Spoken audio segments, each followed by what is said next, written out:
আসসালামু আলাইকুম। আমিনুল ইসলাম ভাই, বিশেষ করে আপনার জন্য এই ভিডিওটি করা। তো পরীক্ষার আগে যে কাজগুলো করতে হয়, তো আমি প্রথম থেকেই আপনাকে দেখাচ্ছি। তো পরীক্ষার আগে সর্বপ্রথম পরীক্ষার ফির যে তালিকাটা এটা তৈরি করতে হয়। তো সেটা করার জন্য আপনি প্রথমে বালক শাখায় যাবেন, তারপরে হচ্ছে সেটআপে যাবেন। সেটআপে যাওয়ার পর দেখবেন পরীক্ষার ফি অ্যাড। যেহেতু পরীক্ষার ফির তালিকাটা বের করব, তো প্রথমে আমি পরীক্ষা সিলেক্ট করে নিচ্ছি, প্রথম সাময়িক পরীক্ষা। তারপর হচ্ছে কোন জামাত, অর্থাৎ চতুর্থ শ্রেণীর পরীক্ষার ফি আমি এখানে দিচ্ছি 200 টাকা, বিলম্বে ফি দিচ্ছি 50 টাকা। আপনার থাকলে দিবেন, না থাকলে দিবেন না। সংরক্ষণ সংরক্ষণ হওয়ার পরে দেখেন এটা অ্যাড হয়ে গেছে। প্রথম সাময়িক পরীক্ষা ফি হচ্ছে 200 টাকা, জামাত চতুর্থ।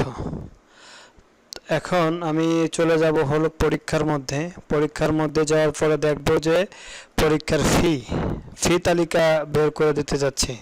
প্রথম সাময়িক পরীক্ষা, তারপরে হচ্ছে চতুর্থ শ্রেণী দেওয়ার পর দেখেন 200 টাকা কিন্তু এখানে অ্যাড হয়ে গেছে। আমি যে 200 টাকা ওখানে দিয়েছিলাম ওইটা এখন প্রিন্ট বাটনে ক্লিক করে প্রিন্ট করে ছাত্রদের কাছে পৌঁছায় দিব। চলে আসছে।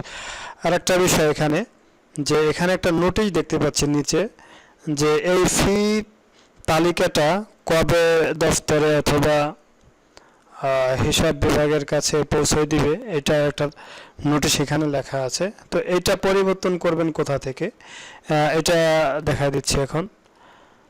তো প্রথমে আমরা অ্যাডমিনিস্ট্রেশনে যাওয়ার পরে একাডেমিক সেটআপ বালক, এরপরে যাব পরীক্ষা যাওয়ার পরে আমি যাব হলো প্রথম সাময়িক পরীক্ষা সম্পাদনা। এই সম্পাদনার মধ্যে যে নোটিশটা এখানে দেওয়া আছে, মূলত এই নোটিশটাই এখানে শো হচ্ছে, যেমন 15/10/2021। তো এটা আমি আপডেট করে 15 না 5 না দিয়ে আমি দিচ্ছি হলো আজকে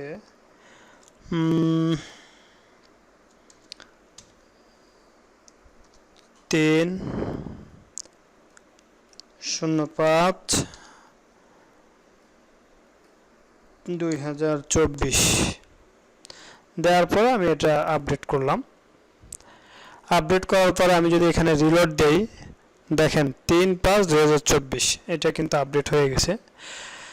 তো তারপরে এই তালিকাটা যে ছাত্র পরীক্ষার ফি দিবে সে স্বাক্ষর দিবে, দেওয়ার পরে যে সময় অফিসে জমা হবে, অফিসে আসার পরে যে ছাত্র দেয় নাই তার তো এখানে সই থাকবে না এবং তার নামে ক্রস থাকবে। তো ক্রস থাকার পরে এই নামগুলো বন্ধ করতে হবে। ধরেন দাখিলা নাম্বার 2 এ পরীক্ষার ফি দেয় নাই, এক্সাম্পল হিসেবে বলতেছি, তো একে তো বন্ধ করে রাখতে হবে, কারণ এর প্রবেশপত্র, স্বাক্ষরপত্র, নম্বরপত্র এগুলো আমরা দিব না। তো আমি চলে যাচ্ছি হলো বালক শাখার মধ্যে পরীক্ষা যাওয়ার পরে বন্ধ চালু যাওয়ার পরে প্রথম দেব জামাত, তারপরে দেব হচ্ছে পরীক্ষা। কোন পরীক্ষায় আমি বন্ধ করতে যাচ্ছি, আমি প্রথম সাময়িক পরীক্ষা বন্ধ করতে যাচ্ছি। আমি 2 নম্বর দাখিলা যিনি আছেন সাদ, আমি এটা বন্ধ করে দিচ্ছি, জাস্ট ক্লিক করে অনুপস্থিত চলে আসছে। এখন একটা বিষয় দেখেন, আমি যদি দ্বিতীয় সাময়িক পরীক্ষা দেই তাহলে কিন্তু এটা কিন্তু উপস্থিত, ডিফল্টভাবে এটা উপস্থিত থাকবে। যদি পরীক্ষার ফি না দেয় তাহলে তাকে বন্ধ করে রাখবেন। আবার আমি প্রথম সাময়িক পরীক্ষার ফি দিচ্ছি, দেখেন অনুপস্থিত দেখাচ্ছে। আচ্ছা, এখন পরীক্ষার আগে তাকে নম্বরপত্র দিতে হবে, স্বাক্ষরপত্র দিতে হবে, প্রবেশপত্র দিতে হবে। প্রবেশপত্র দেওয়ার জন্য সর্বপ্রথম প্রবেশপত্রে ক্লিক করব, জামাত ভিত্তিক প্রবেশপত্র, তারপর হচ্ছে পরীক্ষা, প্রথম সাময়িক পরীক্ষা, তারপরে হচ্ছে চতুর্থ, তারপর হচ্ছে প্রিন্ট।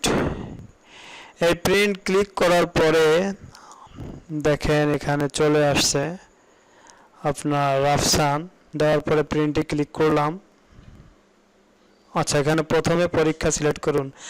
আমি সফটওয়্যারের মধ্যে বারবার পরীক্ষা সিলেক্ট না করে আমি উপর থেকে আমি একবারে করে নেব। এই সিস্টেমটা আমি চালু করতেছি, সব জায়গায় কাজ করে পারি নাই, তো আমি এখানে প্রথম সাময়িক পরীক্ষা দেওয়ার পরে সব জায়গায় প্রথম সাময়িক পরীক্ষা হয়ে গেছে।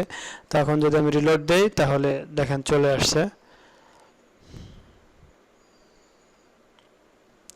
ফন্টটা মিস্টেক আছে, আমি ফন্ট নিয়ে কাজ করতেছি, তো 1-2 দিনের মধ্যে ঠিক করে দেবো ইনশাল্লাহ। তো প্রবেশপত্র তৈরি হয়ে গেল। এরপরে নম্বরপত্রে আসেন। নম্বরপত্র,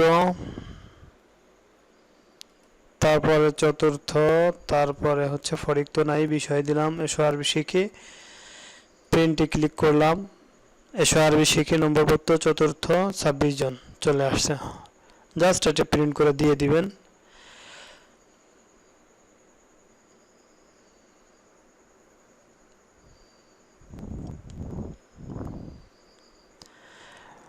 আচ্ছা, তারপরে এই নম্বরপত্র আসার পরে আপনি নম্বরপত্রগুলো তো অ্যাড করতে হবে। এরপরে ফলাফল দেওয়ার জন্য আমি অল্পটি দেখাই দিচ্ছি এখানে।